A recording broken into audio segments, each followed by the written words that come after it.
Hello, Poland.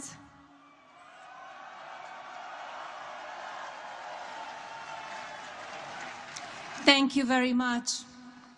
My husband and I have enjoyed visiting your beautiful country.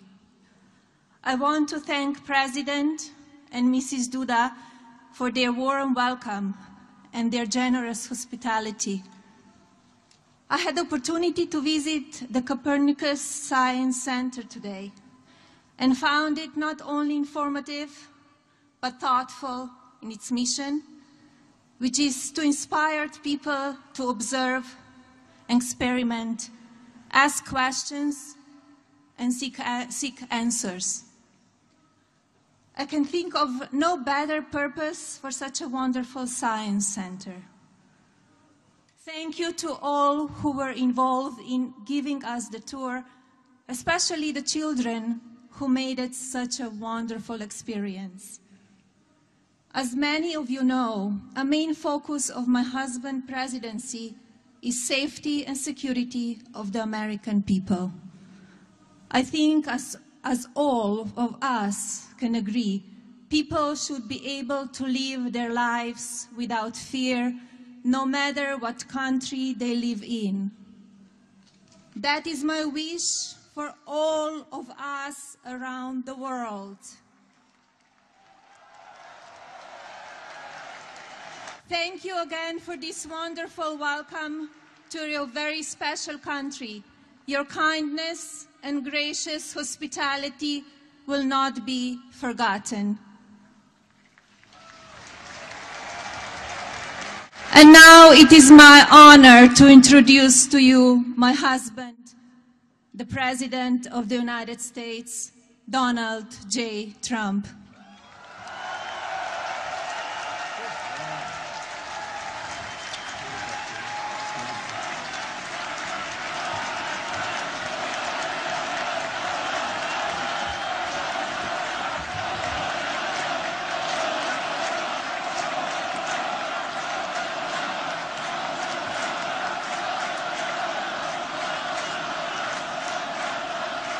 Thank you very much. That's so nice.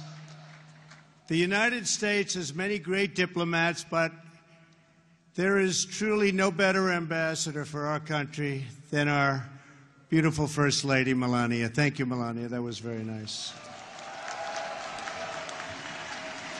We've come to your nation to deliver a very important message. America loves Poland, and America loves the Polish people. Thank you. The Poles have not only greatly enriched this region, but Polish Americans have also greatly enriched the United States, and I was truly proud to have their support in the 2016 election.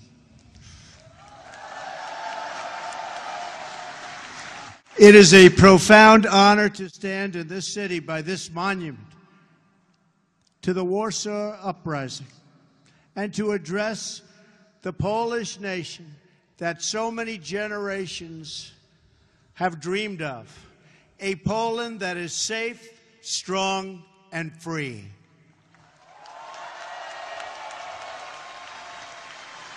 President Duda and your wonderful First Lady, Agata, have welcomed us with the tremendous warmth and kindness for which Poland is known around the world. Thank you. I sincere, and I mean sincerely, thank both of them, and to Prime Minister Shedwo, a very special thanks also. We are pleased that former President Lech Walesa, so famous for leading the Solidarity movement, has joined us today also. Thank you. Thank you. Thank you.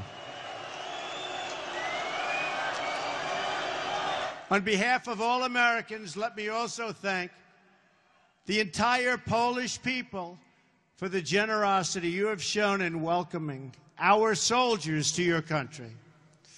These soldiers are not only brave defenders of freedom, but also symbols of America's commitment to your security and your place in a strong and democratic Europe.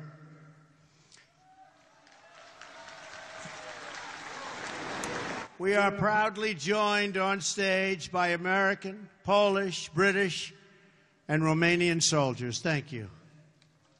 Thank you.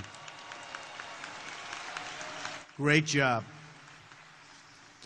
President Duda and I have just come from an incredibly successful meeting with the leaders participating in the 3 Cs initiative. To the citizens of this great region, America is eager to expand our partnership with you. We welcome stronger ties of trade and commerce as you grow your economies. And we are committed to securing your access to alternate sources of energy, so Poland and its neighbors are never again held hostage to a single supplier of energy.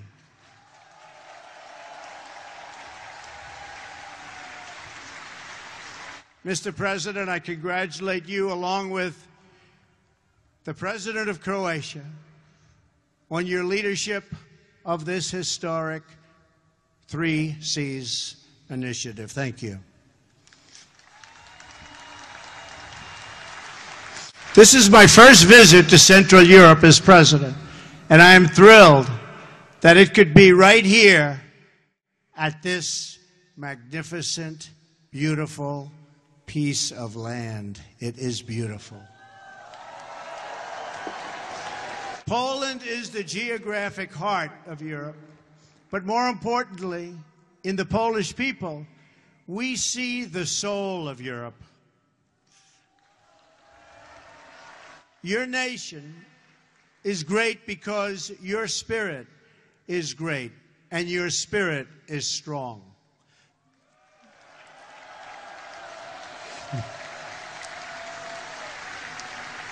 For 2 centuries, Poland suffered constant and brutal attacks. But while Poland could be invaded and occupied, and its borders even erased from the map, it could never be erased from history or from your hearts. In those dark days, you have lost your land, but you never lost your pride. So it is with this true admiration that I can say today that from the farms and villages of your countryside to the cathedrals and squares of your great cities, Poland lives, Poland prospers, and Poland prevails. Despite every effort to transform you, oppress you, or destroy you, you endured and overcame. You are the proud nation of Copernicus. Think of that.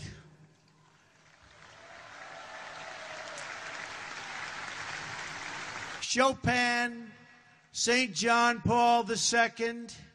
Poland is a land of great heroes.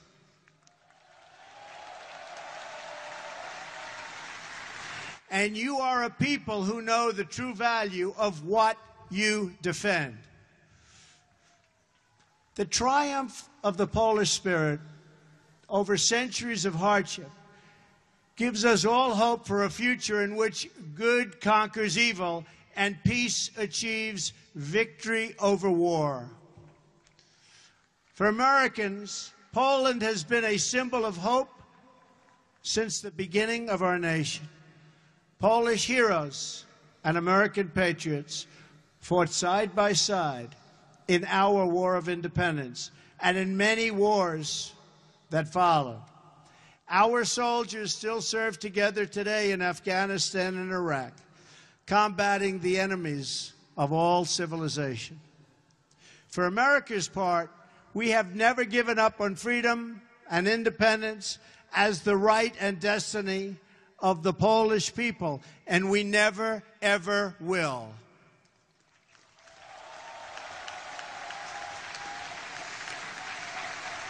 Our two countries share a special bond forged by unique histories and national characters. It's a fellowship that exists only among people who have fought and bled and died for freedom. The signs of this friendship stand in our nation's capital. Just steps from the White House, we've raised statues of men with names like Pulaski and Kosciuszko.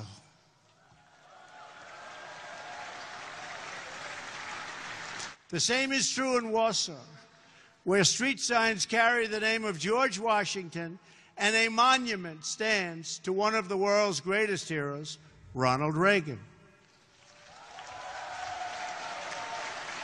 And so I am here today not just to visit an old ally, but to hold it up as an example for others who seek freedom and who wish to summon the courage and the will to defend our civilization.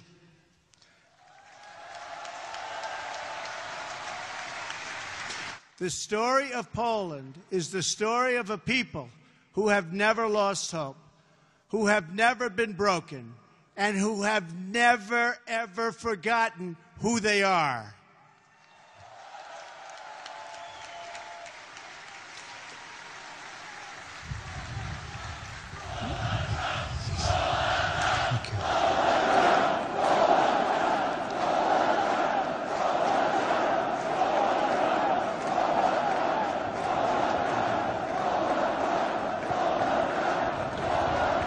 Thank you so much. Thank you. Thank you so much. Such a great honor.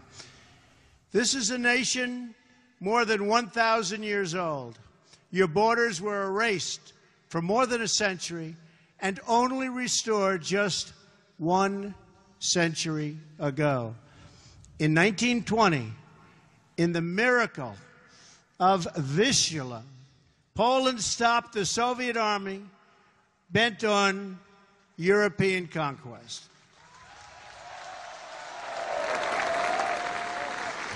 Then, 19 years later, in 1939, you were invaded yet again, this time by Nazi Germany from the west and the Soviet Union from the east. That's trouble. That's tough. Under a double occupation, the Polish people endured evils beyond description. The Katyn Forest Massacre, the occupations, the Holocaust, the Warsaw Ghetto, and the Warsaw Ghetto Uprising, the destruction of this beautiful capital city, and the deaths of nearly 1 in 5 Polish people. A vibrant Jewish population, the largest in Europe, was reduced to almost nothing after the Nazis systematically murdered millions of Poland's Jewish citizens, along with countless others during that brutal occupation. In the summer of 1944, the Nazi and Soviet armies were preparing for a terrible and bloody battle right here in Warsaw. Amid that hell on earth, the citizens of Poland rose up to defend their homeland. I am deeply honored to be joined on stage today by veterans and heroes of the Warsaw Uprising.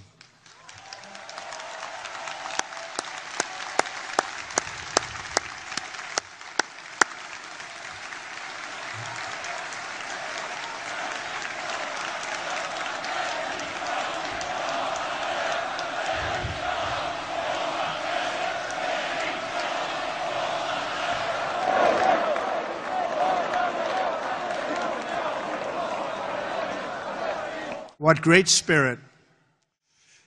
We salute your noble sacrifice, and we pledge to always remember your fight for Poland and for freedom. Thank you. Thank you. This monument reminds us that more than 150,000 Poles died during that desperate struggle to overthrow oppression. From the other side of the river, the Soviet armed forces stopped and waited. They watched as the Nazis ruthlessly destroyed the city, viciously murdering men, women, and children. They tried to destroy this nation forever by shattering its will to survive. But there is a courage and a strength deep in the Polish character that no one could destroy. The Polish martyr, Bishop Michael Kozel, said it well: more horrifying than a defeat of arms is a collapse of the human spirit. Through 4 decades of communist rule, Poland and the other captive nations of Europe endured a brutal campaign to demolish freedom, your faith, your laws, your history, your identity, indeed the very essence of your culture and your humanity. Yet through it all, you never lost that spirit.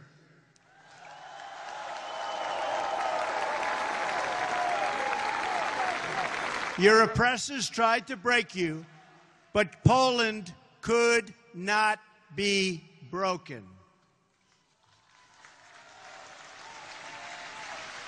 And when the day came on June 2nd, 1979, and 1 million Poles gathered around Victory Square for their very first Mass with their Polish Pope, that day every communist in Warsaw must have known that their oppressive system would soon come crashing down. They must have known it at the exact moment during Pope John Paul II's sermon, when 1 million Polish men, women, and children suddenly raised their voices in a single prayer. 1 million Polish people did not ask for wealth. They did not ask for privilege. Instead, 1 million Poles sang 3 simple words: we want God.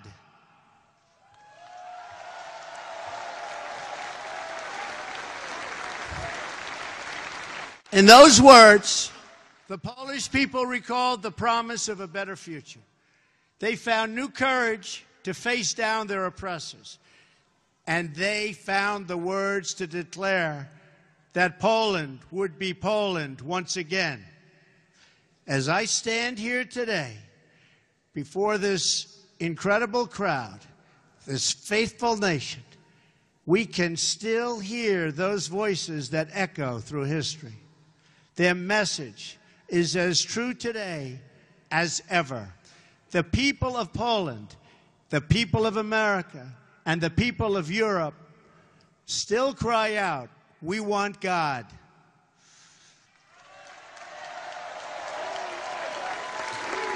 Together with Pope John Paul II, the Poles reasserted their identity as a nation devoted to God. And with that powerful declaration of who you are, you came to understand what to do and how to live. You stood in solidarity against oppression, against a lawless secret police, against a cruel and wicked system that impoverished your cities and your souls. And you won. Poland prevailed. Poland will always prevail.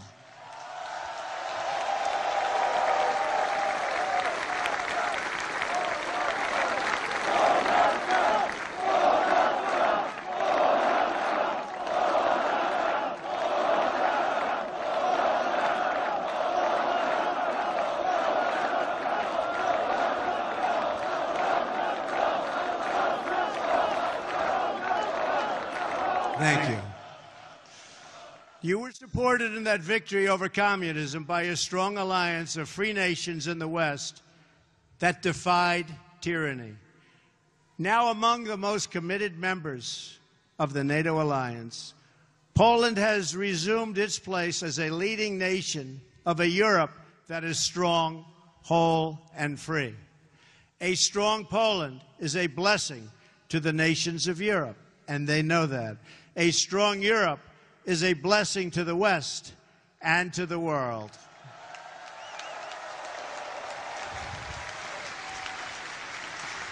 "100 years after the entry of American forces into World War I, The transatlantic bond between the United States and Europe is as strong as ever, and maybe in many ways even stronger. This continent no longer confronts the specter of communism.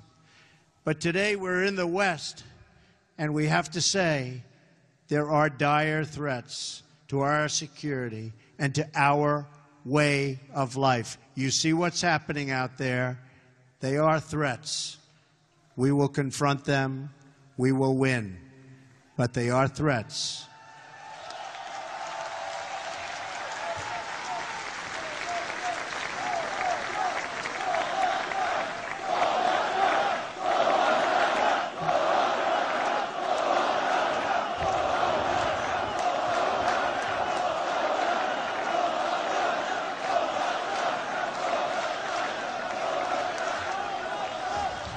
We are confronted by another oppressive ideology, one that seeks to export terrorism and extremism all around the globe.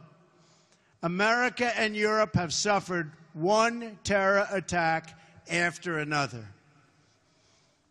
We're going to get it to stop.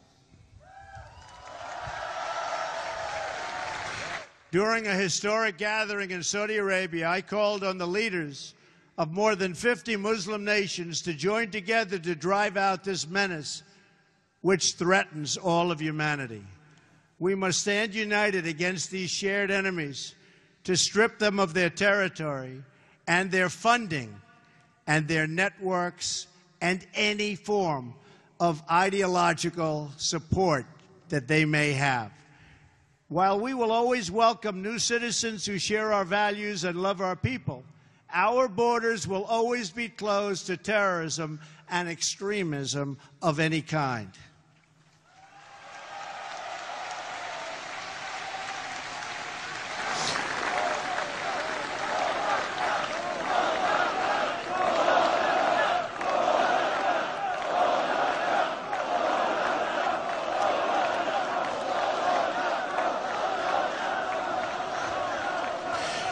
We are fighting hard against radical Islamic terrorism, and we will prevail. We cannot accept those who reject our values and who use hatred to justify violence against the innocent. Today, the West is also confronted by the powers that seek to test our will, undermine our confidence, and challenge our interests. To meet new forms of aggression, including propaganda, financial crimes, and cyber warfare, we must adapt our alliance to compete effectively in new ways and on all new battlefields. We urge Russia to cease its destabilizing activities in Ukraine and elsewhere, and its support for hostile regimes, including Syria and Iran, and to instead join the community of responsible nations in our fight against common enemies and in defense of civilization itself.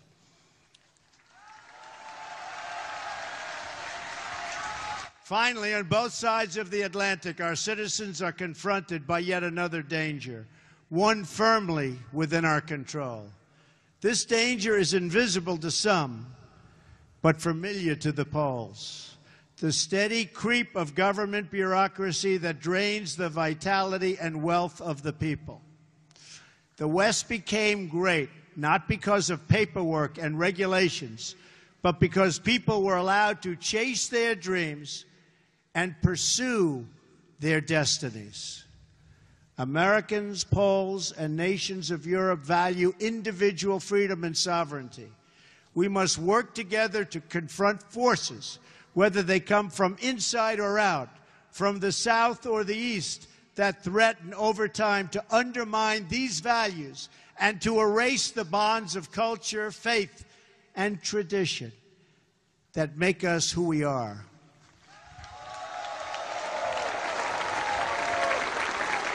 If left unchecked, these forces will undermine our courage, sap our spirit, and weaken our will to defend ourselves and our societies. But just as our adversaries and enemies of the past learned here in Poland, we know that these forces, too, are doomed to fail if we want them to fail. And we do indeed want them to fail. They are doomed not only because our alliance is strong, our countries are resilient, and our power is unmatched. Through all of that, you have to say everything is true. Our adversaries, however, are doomed because we will never forget who we are. And if we don't forget who we are, we just can't be beaten. Americans will never forget. The nations of Europe will never forget. We are the fastest and the greatest community. There is nothing like our community of nations. The world has never known anything like our community of nations. We write symphonies. We pursue innovation. We celebrate our ancient heroes, embrace our timeless traditions and customs, and always seek to explore and discover brand new frontiers. We reward brilliance. We strive for excellence and cherish inspiring works of art that honor God. We treasure the rule of law and protect the right to free speech and free expression. We empower women as pillars of our society and of our success. We put faith and family, not government and bureaucracy, at the center of our lives, and we debate everything. We challenge everything. We seek to know everything so that we can better know ourselves. And above all, we value the dignity of every human life, protect the rights of every person, and share the hope of every soul to live in freedom. That is who we are. Those are the priceless ties that bind us together as nations, as allies, and as a civilization. What we have, what we inherited from our, and you know this better than anybody, and you see it today with this incredible group of people. What we've inherited from our ancestors has never existed to this extent before. And if we fail to preserve it, it will never, ever exist again. So we cannot fail. This great community of nations has something else in common.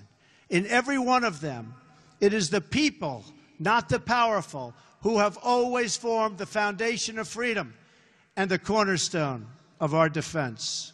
The people have been that foundation here in Poland, as they were right here in Warsaw.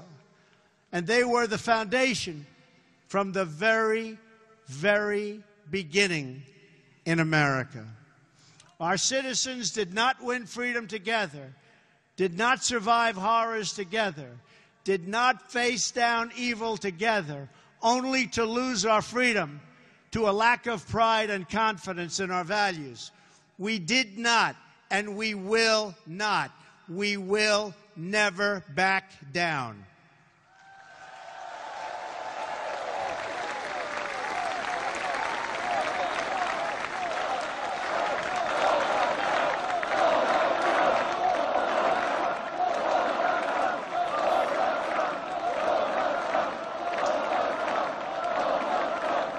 As long as we know our history, we will know how to build our future. Americans know that a strong alliance of free, sovereign, and independent nations is the best defense for our freedoms and for our interests. That is why my administration has demanded that all members of NATO finally meet their full and fair financial obligation. As a result of this insistence, billions of dollars more have begun to pour into NATO. In fact, people are shocked. But billions and billions of dollars more coming in from countries that, in my opinion, would not have been paying so quickly. To those who would criticize our tough stance, I would point out that the United States has demonstrated, not merely with words, but with its actions, that we stand firmly behind Article 5, the mutual defense commitment. Words are easy, but actions are what matters. And for its own protection, and you know this, everybody knows this, everybody has to know this, Europe must do more. Europe must demonstrate that it believes in its future by investing its money to secure that future. That is why we applaud Poland for its decision to move forward this week on acquiring from the United States the battle-tested Patriot air and missile defense system, the best anywhere in the world. That is also why we salute the Polish people for being one of the NATO countries that has actually achieved the benchmark for investment in our common defense. Thank you. Thank you, Poland. I must tell you, the example you set is truly magnificent, and we applaud Poland. Thank you. We have to remember that our defense is not just a commitment of money. It is a commitment of will. Because as the Polish experience reminds us, the defense of the West ultimately rests not only on means, but also on the will of its people to prevail and be successful and get what you have to have. The fundamental question of our time is whether the West has the will to survive. Do we have the confidence in our values to defend them at any cost? Do we have enough respect for our citizens to protect our borders? Do we have the desire and the courage to preserve our civilization in the face of those who would subvert and destroy it? We can have the largest economies and the most lethal weapons anywhere on earth. But if we do not have strong families and strong values, then we will be weak and we will not survive. If anyone forgets the critical importance of these things, let them come to one country that never has. Let them come to Poland.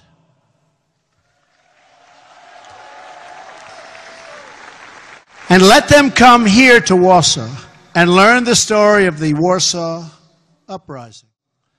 When they do, they should learn about Jerusalem Avenue. In August of 1944, Jerusalem Avenue was one of the main roads running east and west through this city, just as it is today. Control of that road was crucially important to both sides in the battle for Warsaw. The German military wanted it as their most direct route to move troops and to form a very strong front. And for the Polish Home Army, the ability to pass north and south across that street was critical to keep the center of the city and the uprising itself from being split apart and destroyed. Every night the Poles put up sandbags amid machine gun fire, and it was horrendous fire, to protect a narrow passage across Jerusalem Avenue. Every day, the enemy forces knocked them down again and again and again. Then the Poles dug a trench. Finally, they built a barricade. And the brave Polish fighters began to flow across Jerusalem Avenue. That narrow passageway, just a few feet wide, was the fragile link that kept the uprising alive. Between its walls, a constant stream of citizens and freedom fighters made their perilous sprints. They ran across that street. They ran through that street. They ran under that street, all to defend the city. The far side was several yards away, recalled one young Polish woman named Greta. That mortality and that life was so important to her. In fact, she said, the mortally dangerous sector of the street was soaked in blood. It was the blood of messengers, liaison girls, and couriers. Nazi snipers shot at anybody who crossed. Anybody who crossed, they were being shot at. Their soldiers burned every building on the street, and they used the poles as human shields for their tanks in their effort to capture Jerusalem Avenue. The enemy never ceased its relentless assault on that small outpost of civilization. And the poles never ceased its defense. The Jerusalem Avenue passage required constant protection, repair, and reinforcement. But the will of its defenders did not waver, even in the face of death. And to the last days of the uprising, the fragile crossing never, ever failed. It was never, ever forgotten. It was kept open by the Polish people. The memories of those who perished in the Warsaw Uprising cry out across the decades, and few are clearer than the memories of those who died to build and defend the Jerusalem Avenue crossing. Those heroes remind us that the West was saved with the blood of patriots, that each generation must rise up and play their part in its defense.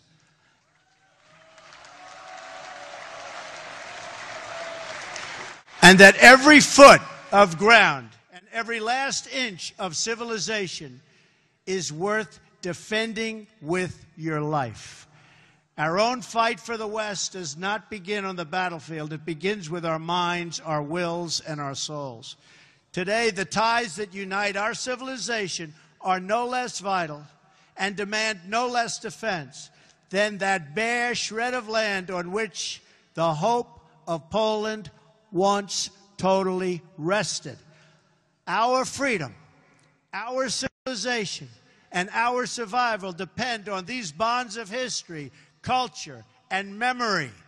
And today as ever, Poland is in our heart, and its people are in that fight.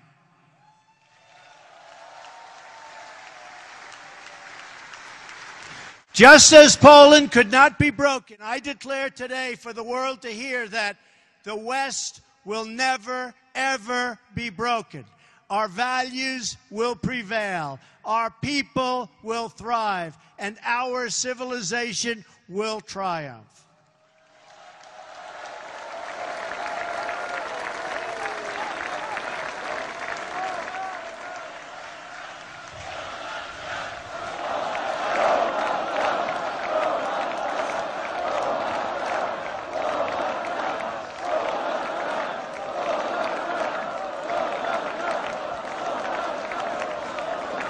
Thank you. So together, let us all fight like the Poles, for family, for freedom, for country, and for God. Thank you. God bless you. God bless the Polish people. God bless our allies. And God bless the United States of America. Thank you. God bless you. Thank you very much.